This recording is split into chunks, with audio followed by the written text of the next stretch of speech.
you talk about your district with all the universities.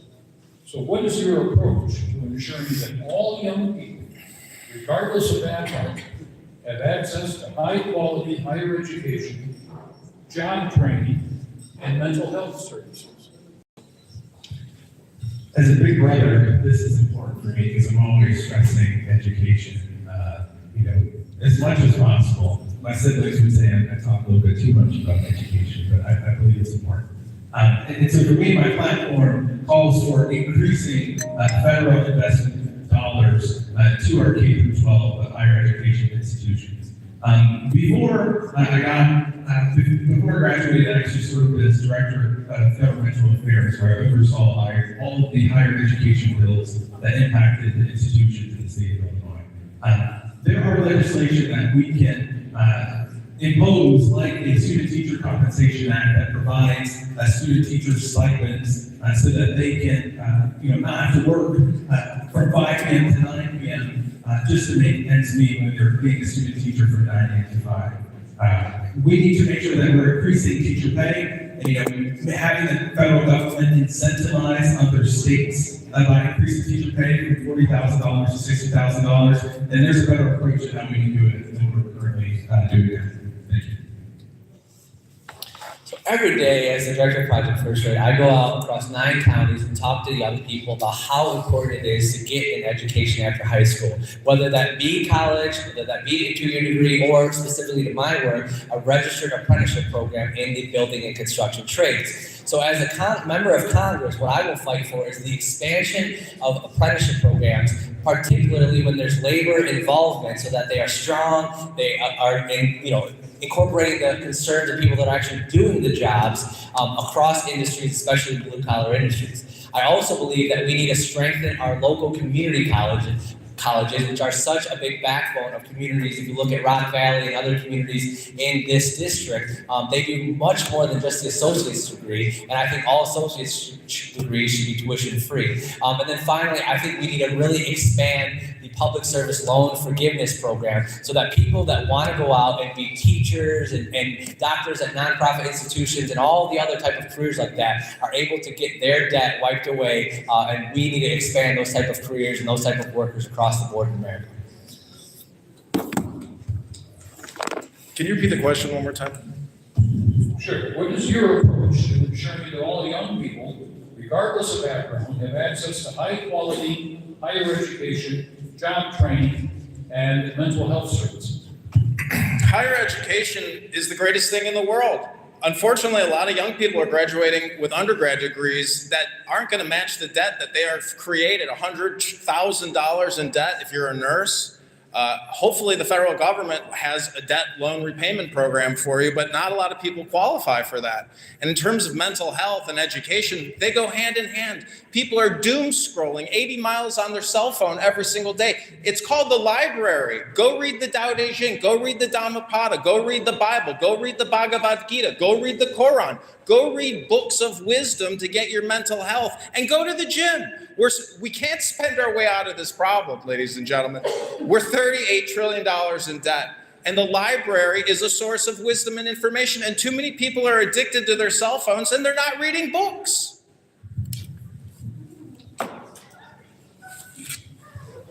So in the 1990s, the trend started where local and state governments stopped funding mental health treatment.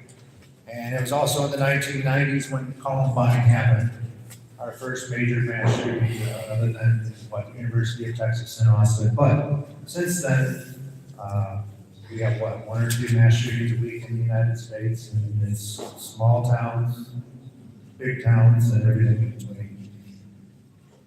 It's sad because there are so many people that could be helped, and so many laws that we could enact in order to red flag those people from purchasing firearms.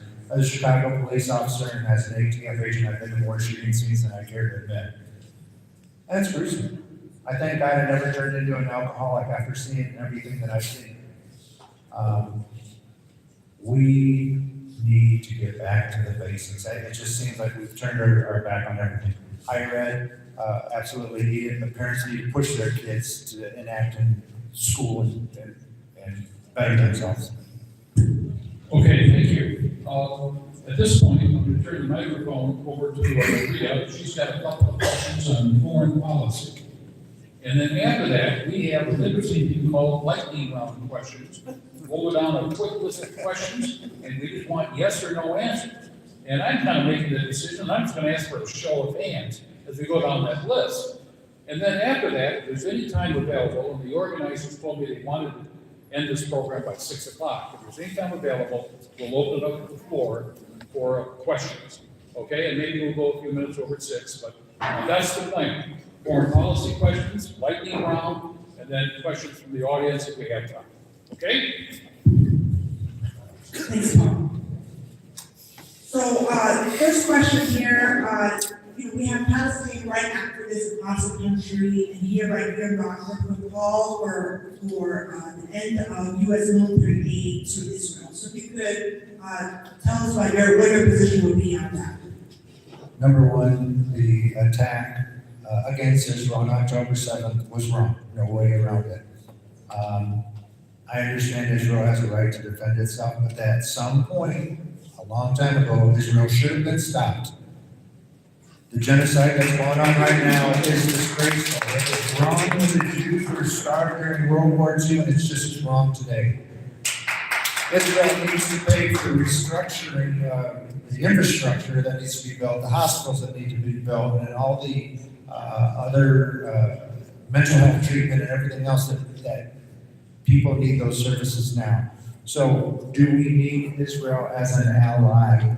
Yes, because of the intelligence. I worked in the Middle East.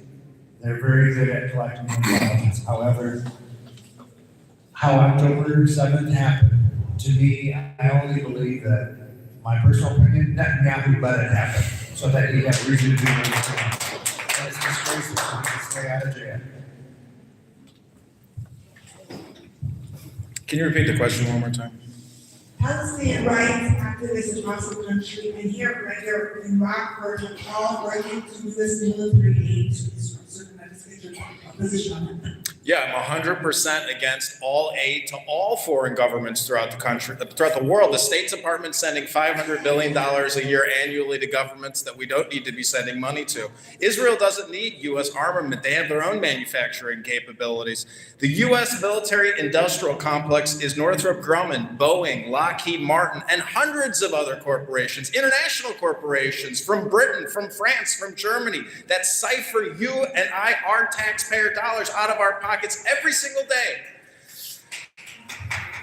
So I know there's a lot of Muslims here, and I got to tell you, violence is awful. It's the worst thing in the world. When you hurt somebody, you break the ultimate law. When you physically attack somebody and you murder somebody, that's the violation of the ultimate law. So I'm a peace candidate. I believe we need to demilitarize our industrial complex. We have to stop spending money at Lockheed Martin, Northrop Grumman, Boeing, and we need to become a nation of peace instead of the international police state and the military power that we are. We need peace and we need meditation now. We have laws on the book, like the Leahy laws and other laws that require us as a country to not send money to countries that violate human rights, let alone talk about genocide that's happening in Palestine or was happening in Palestine for over a year now. So we have to make sure that our leaders in Washington are actually executing those laws that we already have on the books, and that is not happening.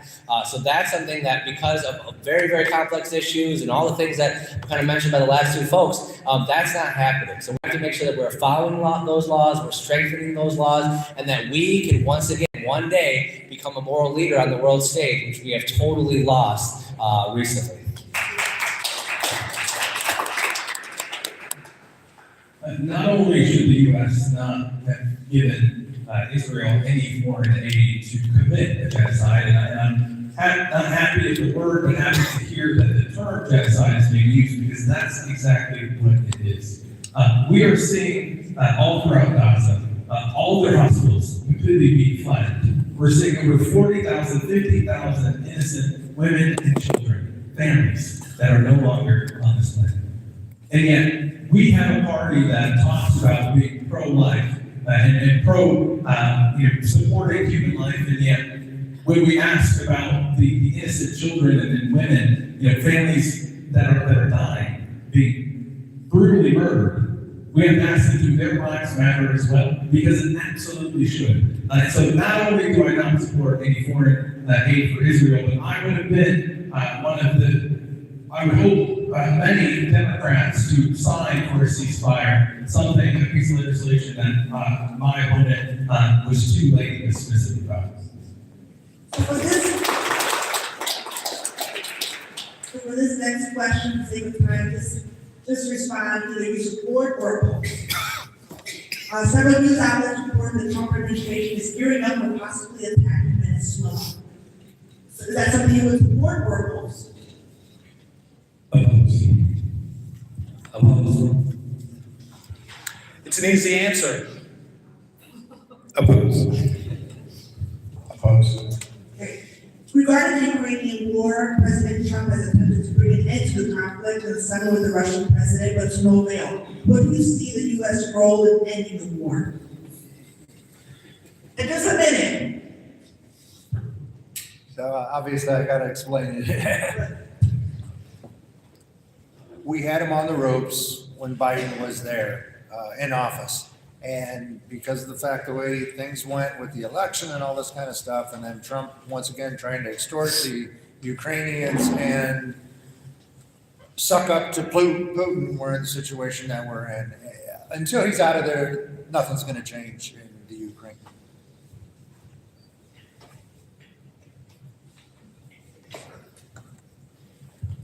I apologize. Can you ask the question one more time? Regarding the Ukrainian war, President Trump has attempted to bring an end to the conflict and settle with the Russian president, but to no avail. What do you see as the U.S. role in ending the war? Well, I think the U.S. has to stop promoting, propagating, and continuing the war in Ukraine on behalf of we the people. We need to withdraw from Ukraine. We need to withdraw all of our dollars, all of our CIA operatives, tens of billions of dollars in weapons. Let them fight it out. If Ukraine becomes a part of Russia, which would be a catastrophe, hopefully it will never happen. But I don't trust Zelensky. I don't know if anybody here in this room trusts Zelensky, but I don't. He's not a duly elected president anymore. They have no open elections. There's no democracy there. And we keep lying to ourselves and promoting war overseas with Russia. As a former intelligence officer, all I did was study Russian weapons systems every day, all day, in order to figure out how to fight the Russians. That Cold War era mentality has to come to an end. We have to become a nation of peace, meditation, and get back to the basics and pragmatism. We can't keep doing forever wars. It's not pragmatic, it's insanity. I think that our role as leaders in the international kind of system, specific to Ukraine and Russia, is to get Ukraine to the best possible negotiating place that they can. Because this war is not going to be won on the battlefield. You look at what's happened, you look at where they are in the war, it's not. It's going to be a stalemate for years and years. And going to the point, the American taxpayer is that soon enough, and probably pretty quick here, going to run out of patience, and then that's when Russia's going to win. So we have to make sure that what we are doing is getting them to the best negotiating position as possible. And doing it out from there, because it's not going to be won. There's been very, very little progress on either side, and people are dying every single day. And as Americans, we cannot fund that for generation after generation. I think it's important to understand that if we are not fighting alongside with Ukraine, Russia will not just end with Ukraine. They will go to Germany, they will go to Poland and try to invade. We are seeing a 21st century Soviet Union, if we allow it to be. We as a nation, the number one nation in the world, have to make sure that the money that we're providing, the stability, whether that's the men and women that are serving in Ukraine, or the financial dollars, the military weapons that we're providing, is enough so that Russia does not continue to chip away from what we are currently seeing, the 10-year war that is going to last forever if we as a country don't do something about it.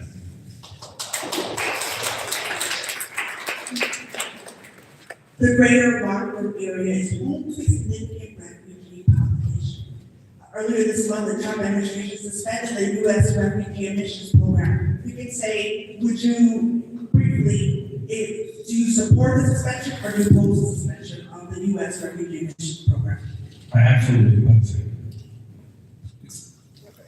Yeah, just one word. Oppose as well, sorry. I do not oppose it. Opposed. Now we're gonna go to lightning round here, and we have some, I know some folks want to ask some questions, so I know we're gonna. We'll go through this quickly. Show hands if you support increasing the federal minimum wage. 3 out of 3. Would you vote to cap the price of insulin and other essential prescription drugs? Okay. Should the federal government, and you can answer yes or no, should the federal government provide more higher education funding to Illinois colleges? Absolutely. Yes. No. Do you support allowing Medicare to negotiate directly with pharmaceutical companies? Yes. Yes. Yes. Yes. Oh, okay. Is that your John McCain impression? Here's another one. Are you in favor of deploying the National Guard to states without an immediate emergency? Hell no. Yeah. No. You beat me to it, hell no. Okay. Will you commit to holding in-person town halls in every county in your district at least once a year? That's the bare minimum, yes. I don't know if I can do all 21 counties in a year, but yes, I will hold regular town halls. Yes, absolutely. Yes, absolutely. I have to do it by region if I can, because that's a lot of towns. I understand, it's a Senate candidate. Do you support the Safety Act? Now, that's state law, but, you know, in terms of criminal reform. That's the no bond provisions. I'll take the lead on this so you guys can think about it. Hey, I know that there's a lot of people that are put in jail, and for minor offenses, and it's not good because they can't afford the bond. However, since that act has been enacted, they have raised the felony amount of bond. So when I was a Chicago cop in 1993, it was $150 in order to become a felony. It came over $150. Now it's at $500. So now people are stealing $499 so they don't get charged with a felony. Well, guess what? Walgreens, CVS, and all the stores are paying more for security. They're raising their prices because of that. So although I believe the state representatives had the best of intentions, we need to talk with them and see if they can reverse some of those things. This is another, we're asking for a quick response. You basically agree with the state of Illinois Safety Act. No, I do not. Recidivism is a major problem. I live in Chicago. We have a serial puncher who's been out on the streets 30 times. That's attempted murder. We can't keep letting criminals get back into the streets so they can keep committing the same crimes because we refuse to hold them because we have no cash bail in the state or in the city of Chicago. With reforms, yes. Agreed. Okay. A few more questions. Do you support protecting collective bargaining rights for union workers? Absolutely. And expanding them, yes. Yes. Yes. Should the federal government expand tax credits or assistance for small family farms facing rising input costs? Yes. Yes. Yes. Yes. Okay, we got 3 more questions here. Let's see. Do you believe clean energy projects and climate policies can coexist with protecting local manufacturing jobs? Yes. Yes, they must. Can you say the question one more time? Do you believe clean energy projects and climate policies can coexist with protecting local manufacturing jobs? No. Okay. 2 more questions. Show of hands. Do you support the teacher's right to freedom of expression on personal social media? Yes. No. Okay. Now, as media past chairman of the Rockford Public Library Board, I think this. Do you support book bans? No. No. You do? Okay, to a degree, to a degree. No, freedom of information, freedom of thought, freedom of books. Don't censor speech. Okay, No censorship. okay. That's it for the lightning round. Now, we'll open it up to questions from the floor. We've got 5 minutes, maybe we'll go to 10 minutes if you want to stick to 5 after 6. But we just ask you to keep your questions brief. We don't want statements, lectures. We want a brief question, and each candidate will address the question. My question is for the organizers. Were sorors in Rockford invited? And if not, why were they not invited? We got an organizer to answer that, right?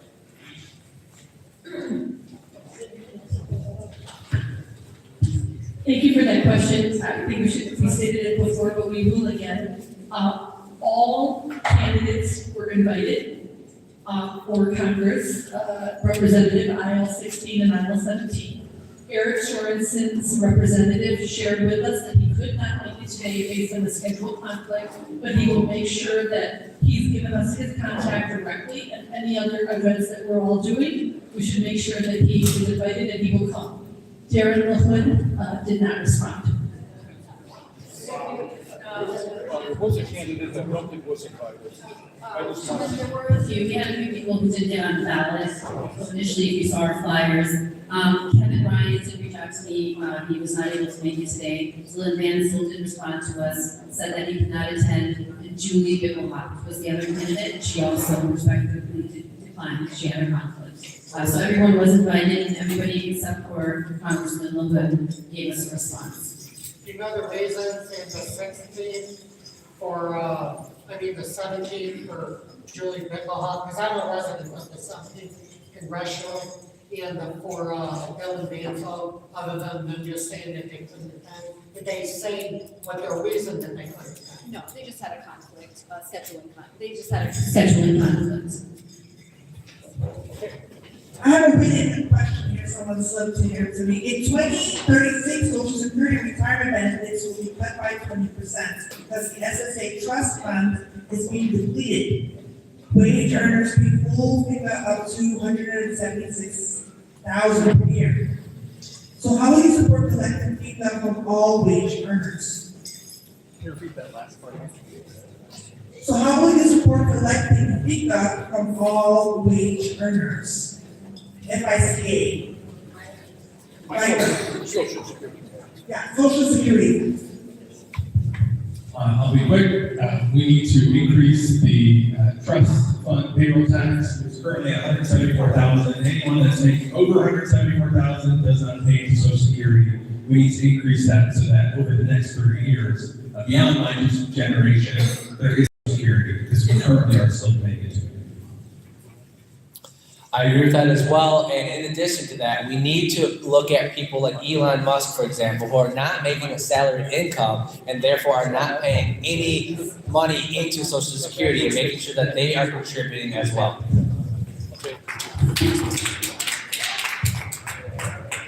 We absolutely have to protect Social Security, and the easiest and simplest way to protect it is to stop spending on the military-industrial complex and big pharma. We need to protect it, and I agree with what the first two gentlemen said. Okay, do we have any other questions?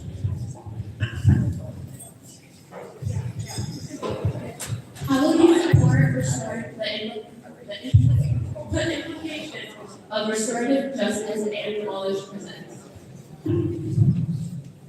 Repeat the question one more time. How will you support the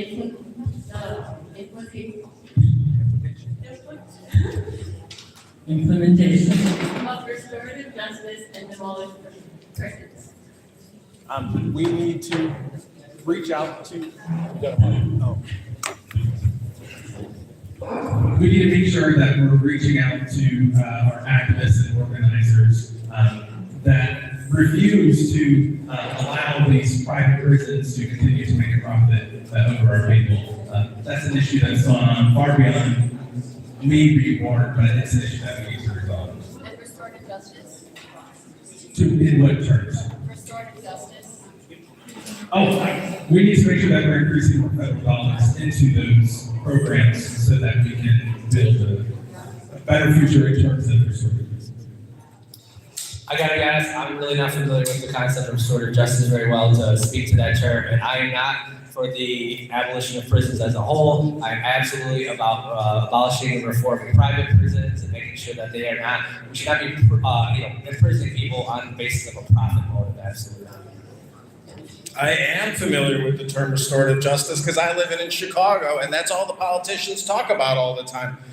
Some people cannot be restored to society because they're too far gone. It's a criminal index, and unfortunately, there are individuals who cannot be safely released back out into the public. But cashless bail allows a lot of violent criminals to get back out into society and continue committing their crimes. I believe in helping people and restoring them if they can be restored, but some people unfortunately can't be restored. And the private prison industrial complex is a publicly traded corporation. That every single cannabis user in every single U.S. federal prison needs to be released immediately. Tens of thousands of harmless vegetable smokers, when you can go to Walgreens and buy cigarettes, are being held at the cost of $120,000 a year per prisoner. You and I are paying for it. Let's end it. Could we have just a little bit of attention, please, at the tables?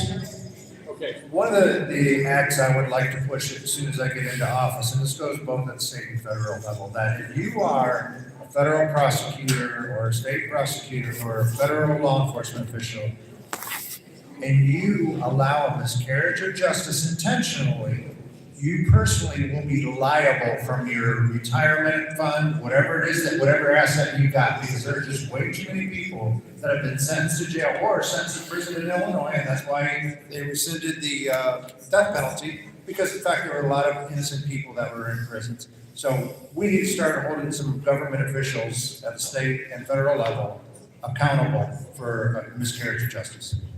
Thank you, gentlemen.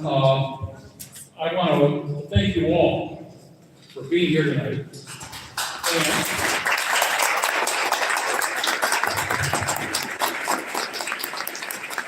And in a larger sense, for making yourself available as candidates. I can speak from firsthand experience. Being a candidate for office is not a nice thing. It's very fulfilling. I enjoyed my life in public office. But you take time away from your families, your loved ones, you're out on the road all the time. I thank you for making that sacrifice. And then the further sacrifice of actually serving in office, which is a demanding thing to do. So thank you for your willingness to give up your time and your talent and your time with the families, as I said, to be a candidate for office. That really deserves a lot of applause and respect and appreciation.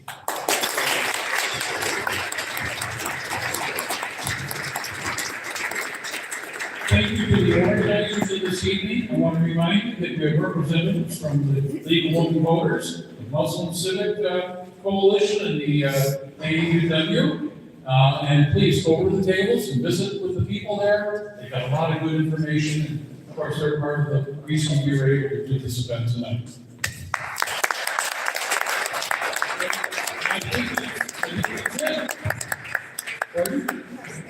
Well, and there are snacks